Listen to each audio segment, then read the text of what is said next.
Hey guys, and welcome back to the M&M update. And I myself am AJ Morris, and that is in the background Vicky Masita.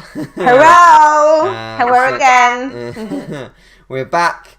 We are post-show a week after the BNBF finals, and we're wrapping up what was an awesome weekend, full of mixed emotions, full of mixed results.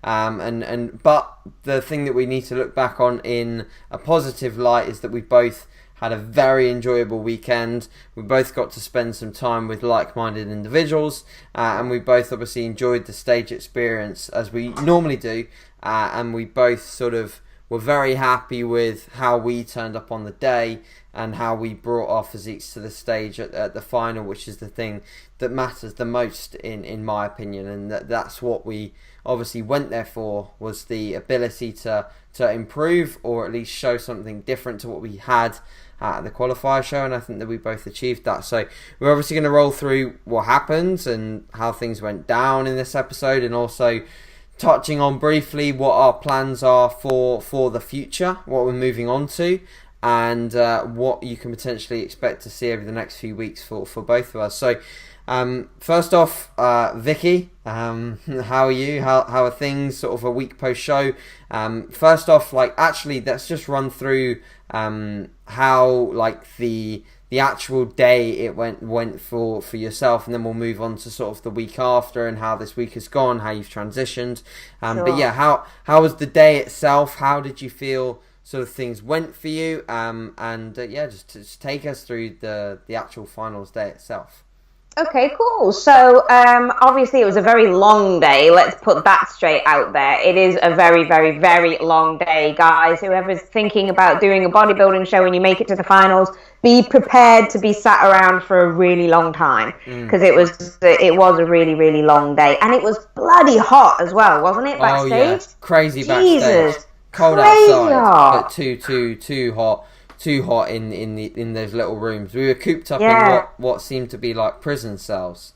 It really was, wasn't it? I mean, you were quite lucky because you had a juniors room all to yourself. No, we had the teens in there, but there was only like you had the teens as well. But it was probably like 16 people in one of those tiny rooms. Yeah, I mean, we had all of the women's classes in that one room at the back. I mean, it was just absolutely diabolical. Yeah. We didn't have enough room. We didn't have enough seating areas for anybody. Obviously, you want to sit back with your feet up and things, and we just didn't have enough room. But the girls backstage were absolutely brilliant. Everybody was talking to everybody. Everybody was saying, have you got your makeup? Have you got your hair? Everything like this. And so it was actually a really nice camaraderie, prison cell, I suppose. Yeah, it was. It was a nice vibe. It was very nice. And we all sat around eating rice cakes and shit like that, so that was always good as well. Mm-hmm. So roll out of the day, basically, we did our comparison rounds first of all on stage, and I was very, very pleased with the way that I presented my physique. Okay. I did bring in a leaner and tighter physique compared to the qualifiers. I was extremely conditioned, and I was a hell of a lot fuller. So I was very, very pleased with that. Just so people are aware of what I did in order to get a fuller physique, because the judges' feedback from the qualifiers when I won my qualifiers, just want to throw that in there, I won my qualifiers. I was told that I was a little bit flat, so I needed to obviously fill up. So what I actually did was I loaded about 2,000 grams of carbs over 4 days. That includes the show day as well. And that actually got me really full. And I was, my muscles were really pressed out against my skin, and I looked really good compared to how I did do at the beginning of the week when I was a bit flat and a bit depleted. How early did you start eating on show day, to give people an idea as to what sort of how did you structure your meals on show day? Did you eat every couple of hours? And when did you start eating? Did you start eating quite early on in the day? Yeah, I did. So I got up at 6, did my first check-in, and then had my first... No, sorry, I woke up at 6:30, did my check-in, had my first meal at 7:15. Right. So about 45 minutes after I woke up, I had my first meal. My first meal was steak, rice, and a couple of eggs. Cool. So that was my first meal, which went down like, nobody's business. It was really good. And then about 2 hours after that, I had some sweet potato with just a really small amount of turkey, a couple of sticks of asparagus and some salt. Okay. And then then I had 6 rice cakes, a couple of spoonfuls of almond butter, and some dark chocolate, I think, like that. Then I was on prejudging. Okay. So then I went on to my quarter turns and things like that. After prejudging, God, I tell you what, I got bad cramps. You know how you were talking about your cramps previously? Yeah, like couldn't even walk cramps. Nah, it was horrendous. Yeah, I mean, we were on stage for a really long time, and big shout out to Andy Chappelle. He was shouting at me to pose my legs like incredibly hard. So I was listening to him, and he kept on shouting at me and said, "Come on, Vicky, come on, Vicky." And it was really nice to kind of hear a DFAC pro shout my name. Yeah, that's wicked. You know, that was pretty wicked.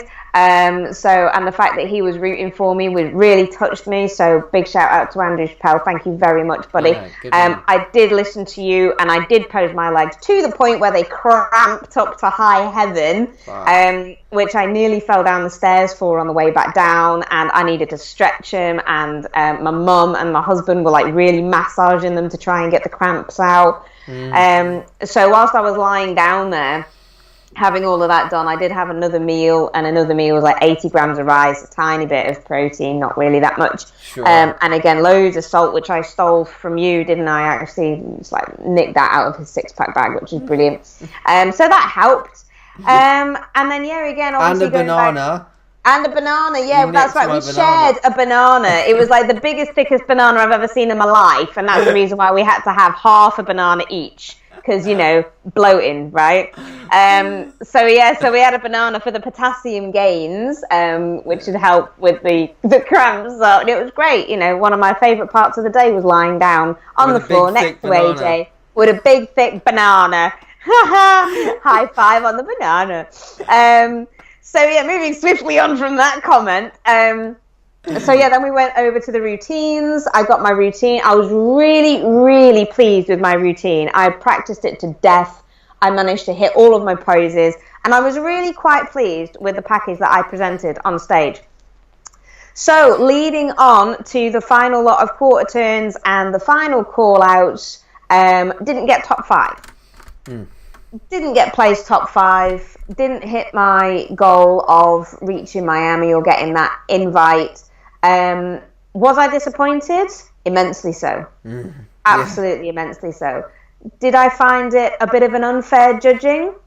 I'm not going to go too far into it, but I am entitled to my own opinion, and I'm going to say yes, I was. What really has touched me throughout the entire thing is that I have had 23 messages of people in the BNBF, of people on Instagram, various other bits, which include DFAC pros, which include judges, which include other people, who have been in the industry for a very long time, basically stating that I brought the best package that they've ever seen me in, the best condition that they've ever seen me in. I even had striated glutes, which, the other girls didn't have. But maybe that was to my detriment. Yeah, maybe. Maybe I was, quote unquote, too conditioned for the class. However, in the athletic class, it is a class based on condition. So where do you draw the line? Yeah. It is one of those. So, do I feel let down? A little bit, absolutely, because I worked so goddamn hard in order to do it. But like I said before, and like I said in the Instagram stories that hopefully people have followed, the only person that I am in competition with is myself. And I know that I beat my 2015 placings, in my heart and in my head. Yeah. And you can only do what you can do. And this is the thing with bodybuilding, because it's very subjective and it's a very opinion-based sport. You've got to go with the opinions on the day. And whether that's one that you agree with or not, it is a final decision that you can't obviously go against. So, so that's my phone. Can have a bit of a dance now. Woo! Moves like Jagger. I don't know who that is, but I'm not going to answer it. So you're just going to have to put up with it for ringing for a second like that. Is everyone dancing in the car now? Or on the stair mill? Come on! How long does that thing go for? Jesus Christ. I don't know. Can you decline it? I can, but it's on the other side of the room. Oh, that's not good, is it? That would be what the hell? There you go, step. Finished. That's it. So anyway, so that was my wrap up of the day. And I basically just came home, got in a shower, got rid of all of the tan, had the most delicious cup of tea, and went to bed. Yes. So that was me. That was me. Good. So yeah, I mean, I guess that is obviously a wrap up of your day, and nevertheless, despite the result, it was a good day. You enjoyed it. You obviously got to spend some time with some cool girls, and I'm sure that you enjoyed the experience nevertheless. But at the end of the day, me and Vicky do go to these shows to obviously beat our personal best, but we are very competitive people, like we talked about before, and to get a placing that doesn't quite do the work that Vicky put in justice, by a pretty long fucking shot. I was watching, and it got me down, because I personally know how much she put into it. And then obviously hearing the feedback from a few people and a few judges that Vicky got feedback from it does, and I'll openly say it confuses me. It confuses me about how the judging works, and it confuses me about what we're actually trying to achieve here, and what we're opening ourselves for when it comes to criteria. Are we opening ourselves for a criteria that's set out by a federation and fulfilled by a set of 7 judges? Or are we searching to fill a criteria that we don't actually know, and that's sort of hidden or potentially favoured by being a certain way, or coming from a certain place, or being known, or I don't know. I know, for example, in other federations where there is definite blindsighting going on, and really big political things going on, especially within the UK BFF. I know for sure, and I'll happily just sort of talk out about that, because I know that it goes on.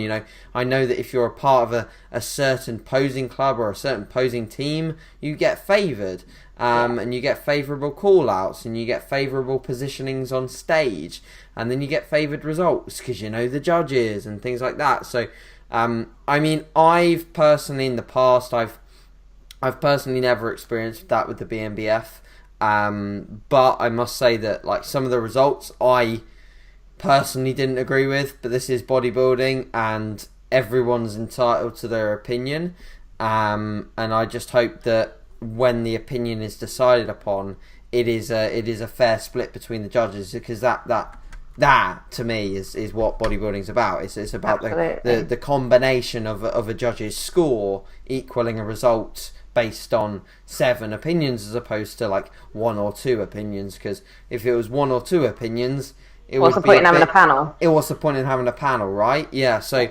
but guys, as a preface, we still think, and we will continue to support the BNBF, as we do think it is one of the best federations in the UK. We can't ever downside or take away the fact that they treat us very well as athletes. We also can't downside the fact that their stage lighting is incredible. The venue was superb. The day was wicked. And we won't ever sort of take that away from the federation itself. We're just literally speaking what we know and speaking the truth.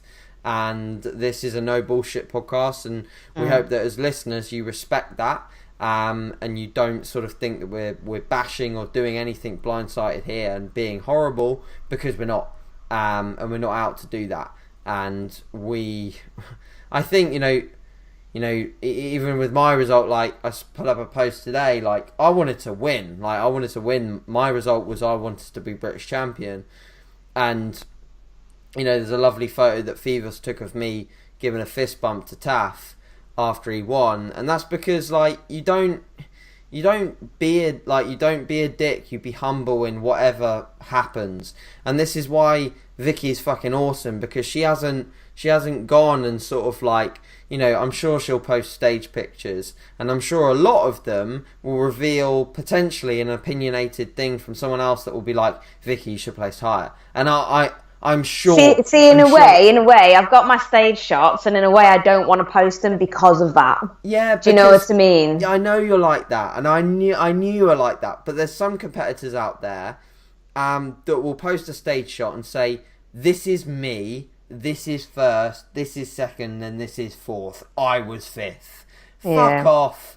Like, come on, like, that's just ridiculous because you are posting it to a platform where everyone supports you. Yeah. Everyone on that platform wants you to win. It's like me showing any of my stage shots to my mum. And my mum is going to say, you beat him in that shot, you beat him in that shot. Even though Taff demolished me on a few shots and made me look like a tiny little child. I'd really want to know Taff's weight, by the way, guys, because I think that Taff, who beat me in the junior class, probably had a legit 25 to 30 pounds of body weight on me. Easy. Which is the guy was massive. That's mental. I know. Like the for fact a junior as well, it was like, Jesus Christ, when he walked out on stage. Yeah. The fact that I even could like compete and push him a little bit was pretty cool, to be honest. Yeah, damn right. Because I was happy when Fevers put up that most muscular picture. Like, I don't look half bad next to him, and he's fucking jacked. He's ginormous. So yeah, I think, you know, just bear in mind that when pictures go up, people are going to be like, in your support network, they're going to be like, yeah, you should place higher, or like, yeah, you look better than all of them. You look better than all of them. I remember posting my UK DFBA pictures, and like everyone was like, "Oh, you demolished the competition." I'm like, yeah, I won, but like there were some good guys on that stage, and they were, you know, they were good, and that was it.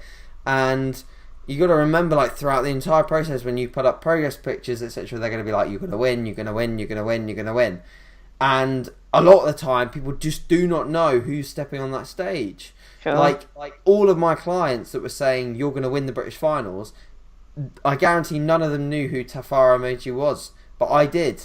I knew that I had to compete against that, and I knew that he was going to be the main competition. And I didn't actually know about this is sort of throwing nicely because I'm kind of discussing my day as well.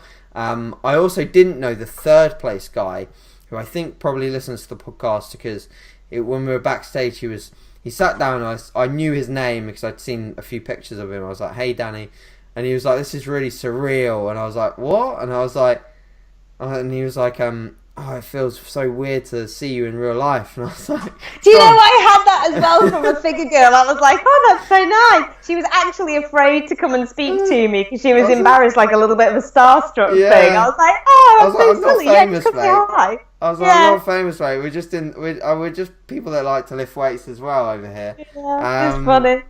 So yeah, that was really nice. And that guy, like in third, he was fucking peeled. Yeah. Like I sent him a few shots from the rear that someone got of me, and man, like he brought it. Like, and he's got another 2 years in the junior class. I think he's going to be a junior British champion in years to come. If he puts on a little bit of mass next year and then comes back, he, like, mark my words, Danny Ashton, I think he'll be a British champ in years to come if he matches that condition with more mass. I don't see much getting in the way of that, because he was superb. So yeah, that's pretty much the discussion. In terms of obviously, like, I guess my day, how did you want to preface the questions to me, Vicky, on my sort of show day? I think we'll do another episode in terms of what's next. Should we do that? Yeah, I think so, because otherwise people are going to have finished. Yeah, people are going to finish their cardio and got like shit bored of it. Yeah. Not that people ever get bored of M&M, obviously. No. You know, peanut crunchy, pretzel, M&Ms are always going to be life. Anyway. Yeah, there's a mixed bag, of course. There is, yeah. So, okay then. So, in regards to your day, obviously we met up in the morning and we saw each other, which was really nice, and chilled out. How did you feel? Let's talk about your carb up, actually. What time did you start eating? What other sauces did you use? Did you change anything around and that kind of thing? Yeah, so the interesting thing is, like, I woke up and I was like, something in the back of my mind is telling me to add some more dietary fat in today. Like something was just telling me to do that. I didn't know what it was. I'd thought about it in the past, and then I'd gone back on my word and just sort of said to myself, like, just stick to what you've been doing all the other days, and you look roughly pretty decent with that. But in the pump up session that I did with Jack Thorburn the day prior, I was like, I look really peeled and full, but not like as full as I could be. And I definitely the thing that worried me is I got a really good pump when I trained with Jack, but then by the end of the session when we did posing, I just couldn't hold on to that pump. I just as soon as I dropped a weight, I'd just be bang, feeling not so pumped, pretty flat, if all honesty, right after. So I was like, I need something to hold on to these carbohydrates a little bit. And obviously, as we know, fats do blunt digestion a little bit. They slow down the assimilation of carbohydrates and allow you to potentially hold on to them a little bit more. I think something that I would do in the future is put a little bit more fat in a pre-bed meal before show, and then still increase them on the show day. So I just hold on to them a little bit more, because I find that that's something I always wake up you're never going to wake up full, but I always wake up really flat. I go to bed feeling pretty full, and every morning recently I just wake up looking like a string bean, comparative to what I look like, obviously, throughout the day and things like that. So, but that's kind of normal. But if we can hold on to it a little bit, that'd be cool. So throughout the morning I did put in a little bit more fat. It was only minimal, but I think that definitely did make a difference. So I put in I think 20 grams of nut butters with a couple of meals. I had one meal which was having nut butter on my oats was amazing in the morning. and then I had nut butter with one of my potato and chicken meals, and even though it's fucking cold, that was just still unreal. Pretty epic, right? Epic. Just the little things, right? And then so I had I had my first meal 6 a.m, which is very early for me, and then I ate every 2 hours. They were relatively small meals, low protein, probably around about 60 to 70 grams of carbs from white potato, which I knew would digest fine. And just ate every couple of hours, no veg, normal water. So I was hitting water hard, because I knew that water is very important for me. If I don't have water in as usual, I don't look good. If I don't have coffee in as usual, I don't feel like I look as good either. I like to just keep everything the same. So I was having those meals every 2 hours, and then when I got sort of backstage for prejudging, I was like, I'm getting a good pump here, but I still felt like I could have more. Definitely didn't go on stage feeling as confident in my fullness as I did for the night show. And this always fucking happens with me. I always I guess I undergauge it a little bit when it comes to a prejudge. When I know I've got one attempt, which is the good thing about UKDFBA in 2 weeks, because even though it's a final, it's a run through. So I'm on stage at probably, the show starts at 1:30. I believe I'll be on after the teens. So I'll be on at probably 2 p.m. So I know that I just need to get in probably 4, if not 5 meals, pretty decent meals before then. And I will have probably what I had at prejudging, at the night show for BNBF, which was essentially, I was so full and so on the money that I literally only hit mandatories backstage to pump up. I hit a few mandatories, I practiced my routine, and I did a few lateral raises and push-ups, and that was all I needed. And then I just chilled, and I was literally, I don't know whether you saw me, because you might have saw me right at the end, but I was in some mad level of focus on the night show. I had my eyes closed. I spoke to loads of the lads before prejudge and everything, but in the night show I was just so focused on getting what I wanted. I was just imagining it so much that I was just really lost, really jaded. I almost fucked up my routine completely because I was so jaded. But I find that really helps me, just sort of closing my eyes and getting a really good focus on. So I'll do that again at UKDFBA, just really get in my zone, not allow people to distract me. Not that anyone was trying to, but I find that talking to people too much backstage, it just distracts me from analysing my physique and getting a good pump and focusing on what I have to do on stage. So got really focused, went on stage, and I was a lot better in the evening show, and that was as a result of Jack Thorburn feeding me practically half a tub of nut butter, backstage. I was having a lot more fat and still a decent amount of carbs from caramel rice cakes backstage. That's pretty much what I had between prejudging and night show. Was a ton of rice cakes. You saw me eating them. I went through an entire sleeve with a load of cinnamon and a little bit of jam sort of when I was with you.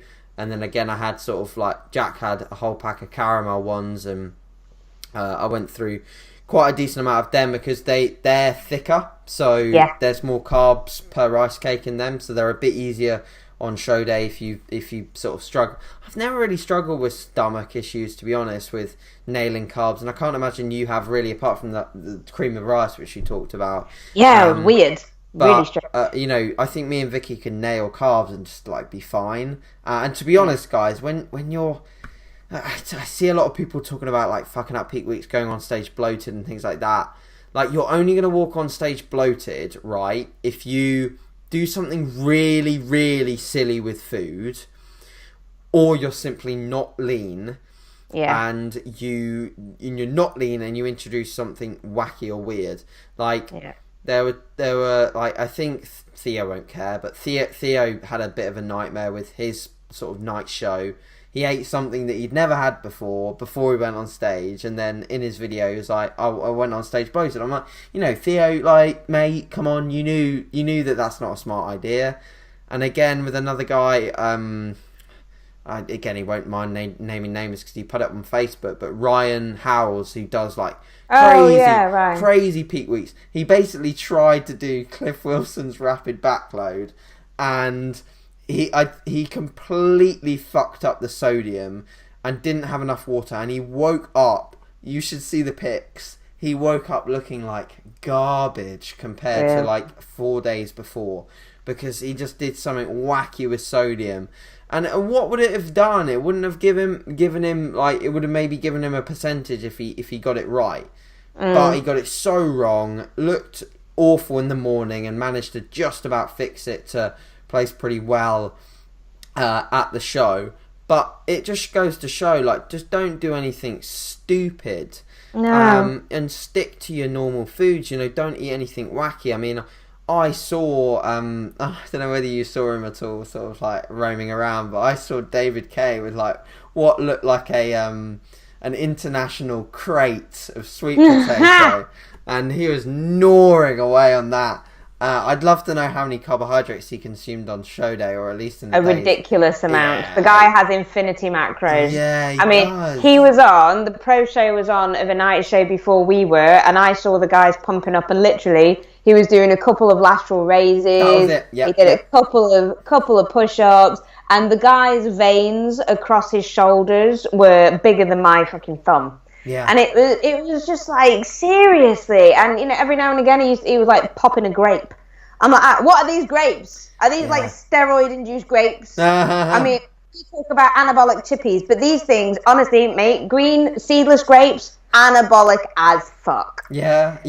I think that is that is sort of like a Guy Addison kind of trick. I think that is from following some of the people that work with Vicky, work with Guy, etc. I think they've got a pretty cool approach to peak week, which would be I don't think that they'll ever release it. They'll ever sort of like discuss it on a podcast, because I've asked David about it before, and he sort of said it's quite a kept thing. But one of the juniors was like was prepped by Vicky, and he had like a whole bag of grapes in his bag as well. So I imagine there is some anabolic properties in these grapes that I'm going to start nailing grapes in my off season. Then I swear to God, right, I'm going to be in physique the next time that I compete, because I'm literally going to compete. That's it. I'm literally going to nail green grapes. Yeah, before every training session and post every training session. So pre and post grapes. Yeah, not pre and post workout, pre and post grapes. Stop the anabolic chippies. To be fair, it does make a lot of sense, because they are pretty carbohydrate dense. Oh god, yeah, they're literally just sugar. Yeah, so they go down well. I had one of my tricks, which I don't mind releasing, is me and Jack Thorburn. Well, Jack Thorburn sort of got me into the idea of it. Is like highly branched cyclic dextrin, which is obviously a powder, but you mix it with like minimal water, so it turns into a sludge. So you don't have to. But it tastes really nice, Vic. It's like, yeah, but if you get the flavoured kind, I use like unflavoured. Flavoured. It's like sherbet. So yeah, you can nail, like, if you do like 50 grams of it, you can nail like 50 grams of basic simple carbs in like 4 teaspoons. Yeah. And it's like, fuck, oh my god, like I can't breathe, I'm so hot. That's so funny. But yeah, it was good. It was a great day. To cover my result, obviously I got second. I did get invited to Miami, but I'll keep it so the next episode as to what I'm going to do, so we can discuss where the next steps are, so we don't go too long on this one. But I did get an invite to Miami. I came second, which I'm very happy with, and it was an overall good day. Like, every single junior backstage was awesome. It's the only show I've ever done where everyone's been really, really nice, because in the past I've been to shows and there's always one dickhead. And there's always one person that's just like horrible and it's not nice. And apart from the BNBF qualifier for the Midlands and the UK DFB Northern was nice as well. But other than that, normally at the finals when you get the whole group of them, there's always one person who's just like, he's just a bellend and it's just not nice. I did have one dickhead backstage. I'm not going to mention anything. It's just there was one dick. Like, what the hell? Like, you're there to enjoy the day. So yeah, you're all in the same position as well, so it's just like, get over yourself. Whether you think you're better or worse than anybody else, just don't be a dick. Yeah. We share the same industry, we share the same views, and hopefully the same viewpoints. We all have a love of lifting weights and making our bodies as aesthetically pleasing as we can do. Yeah. So regardless of whether you're going up against each other or going up against yourself, just, don't be a dick. You're in the same boat as everybody else. That was a bit of a rant, wasn't it? Yeah, we've both held our fair share of rants on this one. Yeah, we have. But yes, guys, I think we'll leave it there. We will. We've nicely discussed both of our days. Hope you finished your cardio. If there's any of you sort of out there that are still prepping or still on the prep train, you can seek enlightenment through me on my socials as I sort of continue the prep cycle. And then that sounded actually quite wrong. I shouldn't say that. It sounded like I'm the not prep natty. Cycle. Yeah. So not natty. So not natty. Yeah, let's not call it that. The prep journey is a better one. And obviously, if any of you guys are finishing up and you finished up with the British finals and you want to follow someone and you want to grasp hold of another journey, then make sure you follow Vicky, as she's going to get jacked as holy fuck on anabolic grapes over the next sort of period of time, however long it is. But I will be sure to keep these running weekly. Absolutely, there's going to be no stopping the Natty scene and the M&M update. I'm gonna have to get you a pair of false benches so you can say that better. Seriously. Anyway, so here is the screenshot that you need to do, guys. Coming up. Ready? 1, 2, 3. And there it is. Well done. So we want your screenshots. We want tags. Make sure that you tag us both in your Instagram stories and pictures up. And as always, lots of love, and we will speak to you all next week. See you later, guys. Bye-bye.